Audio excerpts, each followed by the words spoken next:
I'm about to deliver to you one of the most profound lessons and the greatest of lessons. You're going to have to read between the lines. I don't want to use any more words than necessary. This, my friends, is what it's all about. Everything is about this soil. Soil. Not dirt necessarily, but soil. When was the last time you had a handful of it? Smell it, taste it, eat it. But this is where life begins. It's where it ends. The more you have of this, the more fertile it was in earlier times. The more crops you can grow, the more prosperous your family and your village. Do you want your face? No. But everything starts with soil. It is life itself. It is life. This is why wars are fought. It's to acquire somebody else's soil and their plants, their crops, because we need this to survive. We need this to survive. I can't say any. There's just too much I could say about this. There's just far too much to say. But I'm going to give you a couple of practical lessons here. And as best I can, as quickly as I can, my assistant just got home from a hard day and filming you doing work in traffic. Yeah, follow me now. Over here, not my face necessarily, but over here, my hands. I'm going to show with you. You'll have to stand up and come over here. The results of an experiment. I am always experimenting. Unlike the masters, I don't have all the answers. I have questions. I always have questions. And as a result of that, I conduct many of what I call experiments. And so there's always an F factor, and I mean F factor, in much of what I do.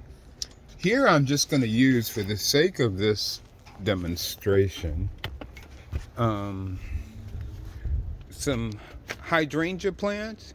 Now this is not only about the hydrangea plant, it's about practically all plants. One plant, my nurse assistant, caregiver, Angel, well, I have to go back to their origins. A neighbor was cutting down his hydrangea bush. And again, the name hydrangea bush, it's just used as a metaphor for all plants. And people, please understand this. I get so sick and tired of people talking about GMO and non-GMO. Get over it, people. All plants are genetically modified. All plants are genetically modified. Even if it's purely by selection, they are still being genetically modified. So as I go through here and I risk everything and my good reputation and all my friends, my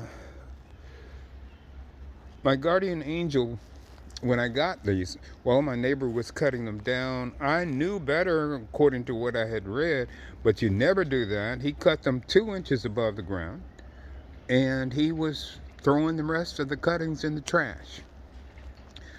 The result of that is I asked him if I could have his trash, and he said, sure, no problem. Well, anyway, I took his trash. Would you come along here, Gray Fox? And this is what I did. Now, much to the chagrin of my wife, and I do understand it, I recycle everything. And I make different tools out of those very same things. So here, I'm going to show you a close-up of the of the hydrangea that was planted by my nurse, caregiver, and it's been outside. And for the most part, you can look, if you know plants, you can look and see the tops of these are a bit dead. However, just as most plants will do, it's putting out shoots. It's putting out shoots. Here's the one that I put in water and kept it inside my sunroom. You can see I have new growth on there, nice and green. Here's another one that was in water. And look at the shoots on that. That is your new growth. That's going to be your new plant. Anyway, to get along with this as quickly as I can, I'm going to show you how to plant this. First, I'm going to take these out because the problem with having put them in water is the water stinks. It stinks horribly. And there's nothing besides rotting flesh that smells much worse than a rotting potato or something. Anyway, this water I will use again by throwing it in the garden. Recycling again. At this point, what I'm going to do is to get some premium soil, and this is potting soil. Using my Folgers Classic coffee container. Wow.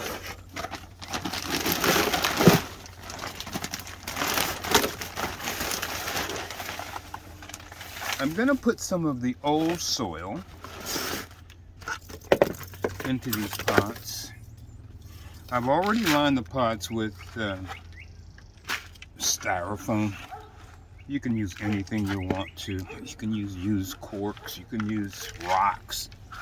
You can do whatever. Mine would depend upon what I'm planting and the size it's going to be, how tall it's going to be, and how heavy. So I'm using last year's soil, amending it with a potting soil mix, kind of working that in. Next, I will come over here and I'm gonna take a cutting. As you can see, there's a little bit of green growth on there. And I'm gonna swish it around in the starter solution. Next, what I'm going to do,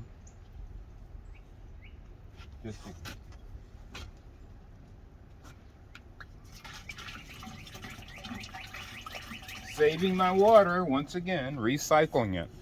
I'm gonna punch a hole in here. I could do a stick, I could do whatever. But again, I'm just using an old empty bottle. That's not good for much of anything. And so from that point, I'm going to dip it in the rooting hormone, dab it in there, and stick it in. As simple as that. Now, in a couple of months, I will have not the 3 hydrangea I thought I was going to have. I'm going to have more like 50 or 60, because I must admit, it bothers some of you, but I know what I'm doing. So, again, we take all of these out. Now you can do the same thing using the same techniques. You can start roses, hydrangeas, crepe myrtles. Buenas noches. You can propagate apple trees. You can propagate peaches. There is no end to what this might work for, this technique. So I think that's it. Boom. Okay. Now I'll go around and I'll finish this up. But I hope you got something out there. But don't just trust in what I say. Look for the deeper meaning of what I haven't said. Most masters I know, everybody thinks they have all the answers. I'm not one of those masters, nor am I a master. But the idea is ask the questions, folks.